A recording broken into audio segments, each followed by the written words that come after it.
Alright guys, so today I'm going to talk to you a little bit about getting your fur ready for sale, making sure it's all looking nice and everything. I'll just go through some of the basics on how to make it look real presentable for when the fur grader or the buyer, whoever you're selling it to, is looking at it, and they can get an accurate description of how your fur is looking and make sure it's all looking nice. So there's kind of two main ways to look at your fur.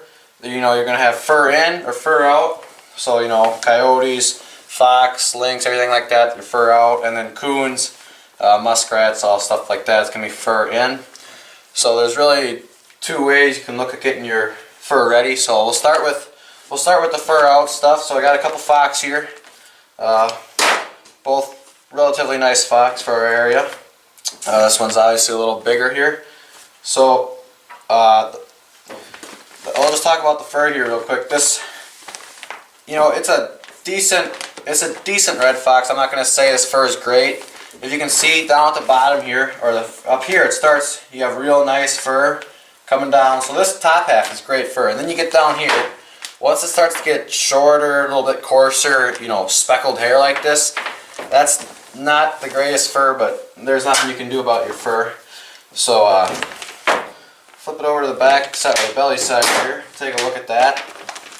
Both pretty decent soft furs here, nice and clean. Legs are tucked in.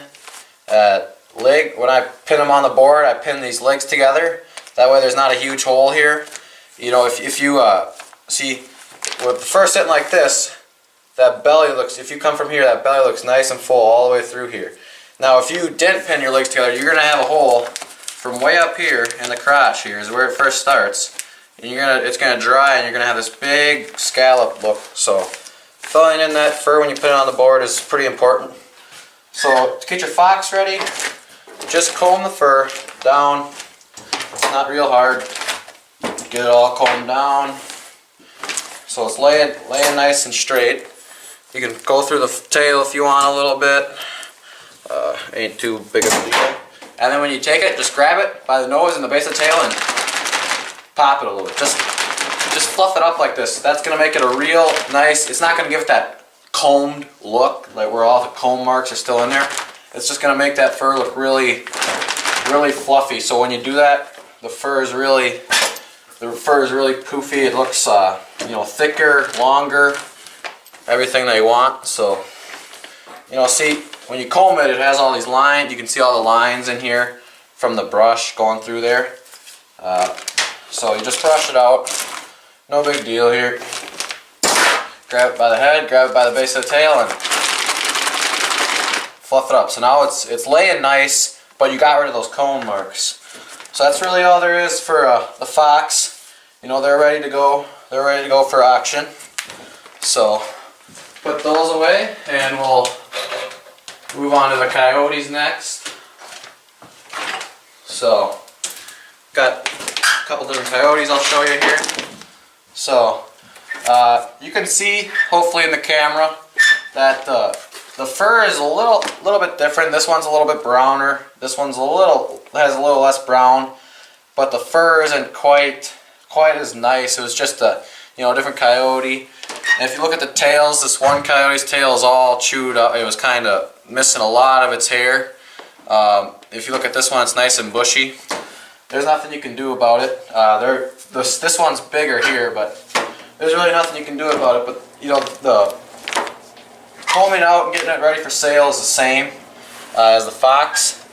Again, the tails are pinned shut, so we don't have that big scallop look in here.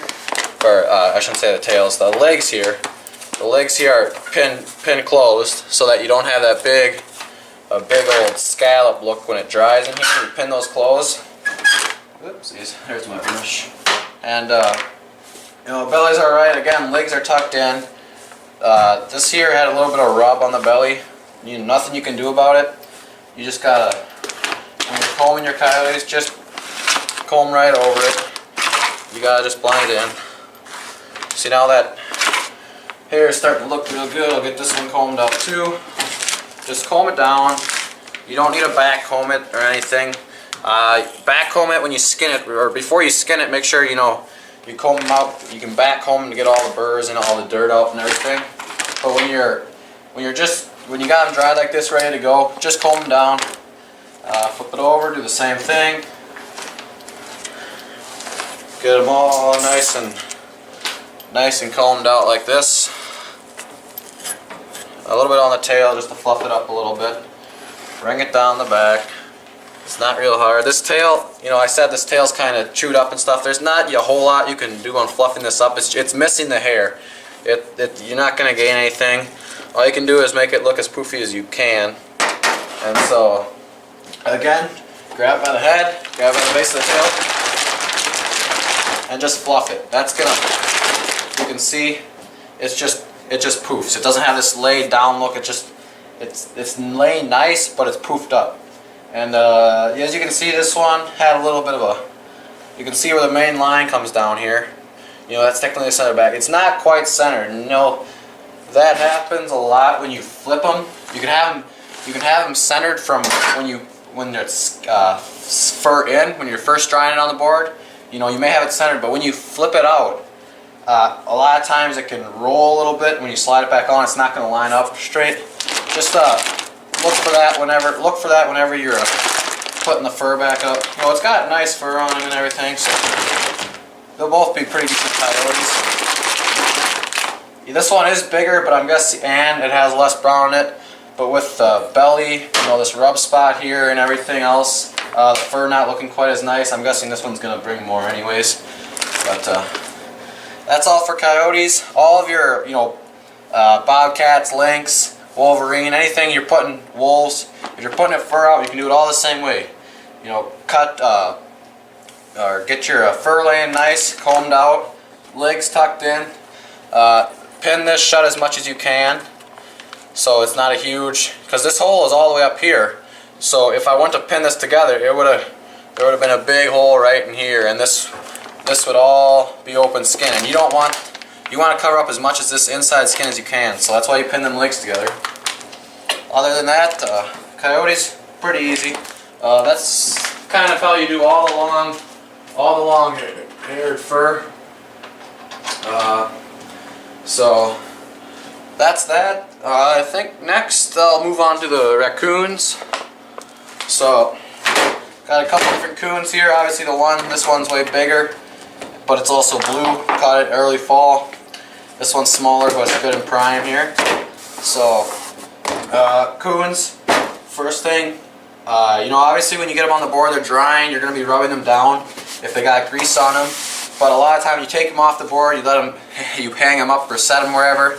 There'll still be grease kind of pulling off. So just make sure, take a rag or whatever, especially in the tail, it can be hard. Get any extra grease that's on there, any oil that's on there, get that off. It's kind of a big thing. You don't want to send them with your other fur into the, you know, send them to wherever or bring them to wherever. When it's all greasy, that can get grease on other stuff, and that's not too fun. So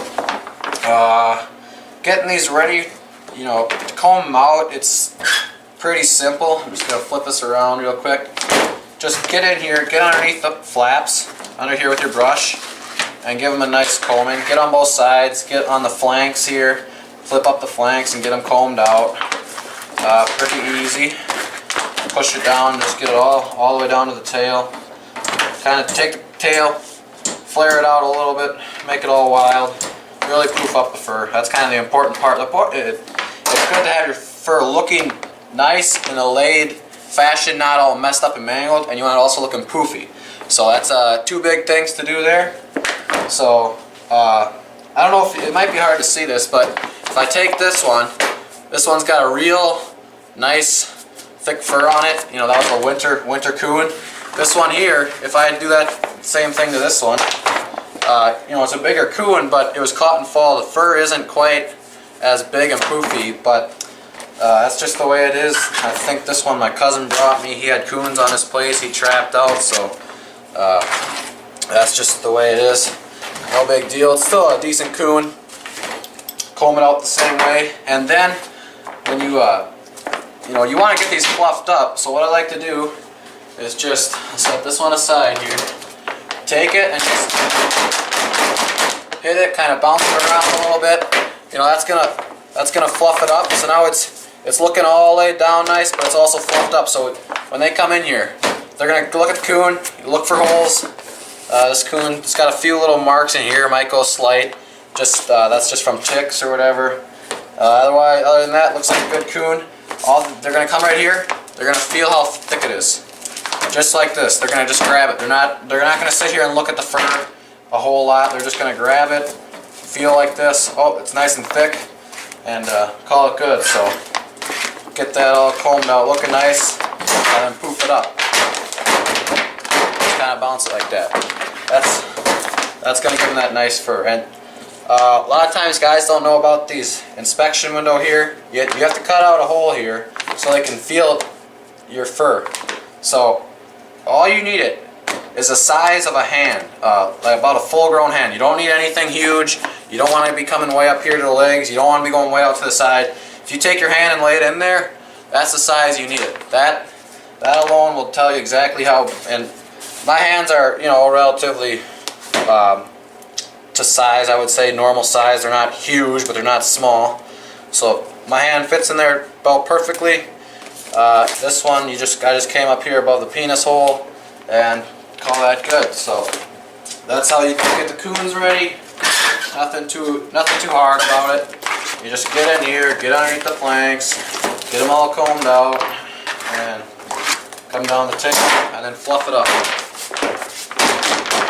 And that's what the coon consists of. Make sure you get the grease off, and then you're all good there. So next up, well, I'll just do I got a few possums here. I don't do a lot of possums, only if they're big.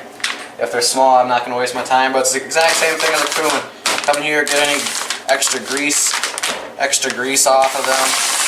Just get them all nice and cleaned up. This is a pretty decent coon. Here it got bit by a coyote or something along those lines. So again, same thing. Just come in here, comb the fur out real nice underneath the flanks. You know, they're not worth much anyways, which is why I don't put them up. Get them in here a little ways. Get as much fur in this inspection window as you can. See, about the size of my hand. They're going to come in here, feel it, look at the color a little bit, because it kind of matters for possums. The color kind of matters a little bit. So fluff it up like that, and you're going to get the nice fur looking like that. So that's just real quick on possums. You know, it's all the same for those coons and possum. It's relatively the same. I got some more over here, but let's see. We'll move on to muskrats. That's probably one of the things I trap the most. So I got two different ones here. I want to show you. This one is a rat from a stream. You know, it's a pretty small one, but the ones in the stream tend to be a little smaller anyways. So it was caught in real early fall, like the second day of season or whatever. So it's more papery. It's kind of darker skin. It doesn't have this nice red tinge to it. And you know, the fur is just not as great. I don't usually trap them that early, but I was extremely busy this winter. Didn't have much time to do trapping, so I trapped as much as I could when I had time, and that's when I had time, so that's when I got some. But you know, it won't bring much. It's just the way it is. But this is a nice big winter rat. It's probably 16 inches. This is one of the bigger ones, 16, 17 inches, somewhere in there. It's got, if you can hear that, a lot rougher skin, and it's, you know, it's got that nice red look, and it's got a lot nicer fur underneath here. I got the ends cut here nice, so that the fur, it's got a nice clean edge for the fur to look on. One thing I want to point out is holes in muskrats. You know, I got the legs. The legs, I tuck them in, get them tucked in. They'll look a lot better. But you know, I caught this in a 1.5, and inevitably they're fighting sometimes. If they don't drown, or even if they do drown, they'll fight a little bit. It got a little bit of a hole in here, so all I did, I pinned the hole up. So you can't see. I mean, the grader will be able to see if there's a hole in here, but it's not going to be as bad as you know if I didn't pin it shut. I pin it shut, it's going to look a lot better. they're probably still gonna see it. Sometimes they'll let it slide just because it's by the leg hole. But if I didn't pin it shut, I'd have probably a hole about almost the size of a golf ball in here. It ripped from the leg all the way down here, so that's kind of an important thing to do. That's why I stress putting your muskrats on board, because on wire you're not going to be able to pin them shut. But if you got on a board, you can pin those holes shut. I know, you know, if they have fight marks or holes from fighting, I pin all those shut. So that's kind of important.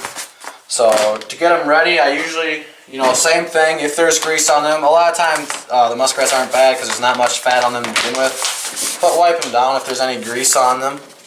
Then I like to take my small fine tooth comb here. You know, this is a little bit smaller, and I'll use that for the muskrats. So I just come inside, get them all roughed up. You want to get up in the neck is where they'll feel if it's prime or not. That's where the fur is going to densen up last. So they're gonna, when they grab your muskrat, they're gonna feel in the neck, look for holes. Then they're gonna flip this tail back, look at the fur in here, check for under fur, and then on to the next one. They don't waste time putzing around. They got plenty of stuff to do. So bring your hand all the way up here if you can. Get up in the neck. I just kind of ruffle it up. You know, get it looking nice.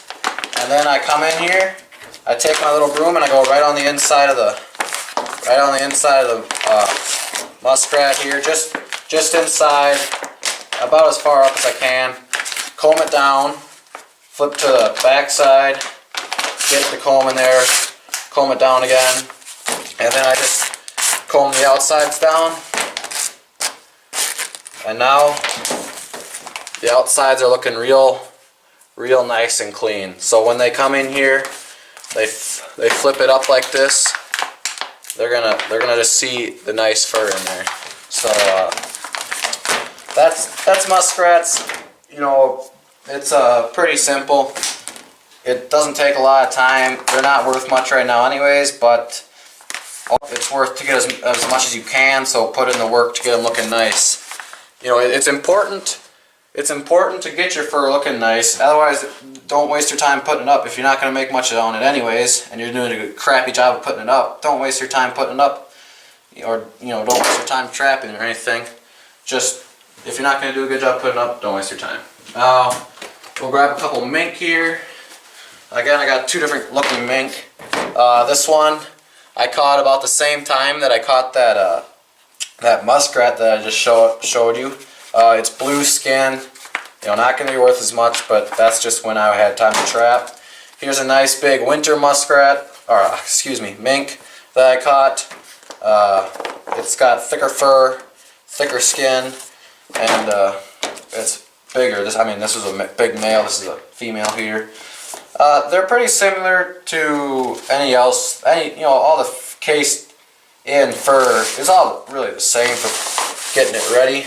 Just get rid of any of this grease. They'll usually have more grease on them than the muskrats will. They got pretty tough kind of fat for their animal shape. And then I just come in here, make sure all the fur is fluffed up in here, you know, and then just take the comb it out. This one's got a lot of sand in its fur, which just because I caught it in a ditch that was running open this winter, just because we had such weird weather. You know, just do the same thing. Get it all fluffed up, combed out. This one's still a little greasy in there. And then you can see the comb lines in here, and obviously you don't want that, so we're going to do the same thing we did for the coon. Just fluff it up a little bit. That'll get it all kind of fluffed up. Neck. You got your inspection window in here at the fur grader can look at to I hope you guys can see this, to look at so they can see where the fur, you know, what the quality of the fur is like. So that's pretty much how to do your mink. You know, if you just think about it, just in the end, pretty much just comb out your animals, make sure the fur looks nice, and then fluff up your animals. You want poofy fur. That's gonna make them look thicker, you know, more prime, if you want to call it that way. If you have beaver, it's I don't have any with me because I don't trap those till spring. You know, it's winter. It's February right now, so we're just getting the fur ready for trapping, or for sale, I should say. But the beaver, you gotta wipe down the leather side. That's kind of important. You know, they have some tough fat around their neck and around the base of the tail, and that'll really sweat out. So make sure you wipe those down. And then it's the same thing as any other animal. You'll comb out that fur. You comb it all real nice. Take it, just grab it, you know, both hands by the head, something like that, and just like snapping a rug or something. Just, you know, you're not gonna hurt these pellets. The graders at the auction houses, they do the same thing. They'll grab it, they'll fluff up that fur if they want to get a better look at that. But they're not gonna do that for everyone. They got thousands of beaver to grade, so do the work for them. They'll like it. They'll look a lot better. You'll probably get a better grade usually. You know, they might be a little nicer to you, something like that. So beaver, flip up like that. Weasels, the same as mink. You know, you got your little inspection window. Just I don't have any with me. I didn't have time to trap weasels this winter. Just fluff up the fur in the inspection window. You know, just tap it on the table or something, get it all ready.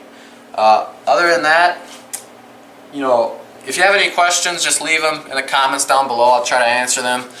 Hopefully you can see them in the video. It's kind of hard to get on this bench here. The lighting today is not the best. It's really bright out and it's snowing, so the sun's reflecting off of everything. So yeah, if you have any questions, just let me know. If you guys want to see something else about the fur or want me to talk more about, you know, a certain type of fur or something, you gotta just let me know. I'm gonna get them.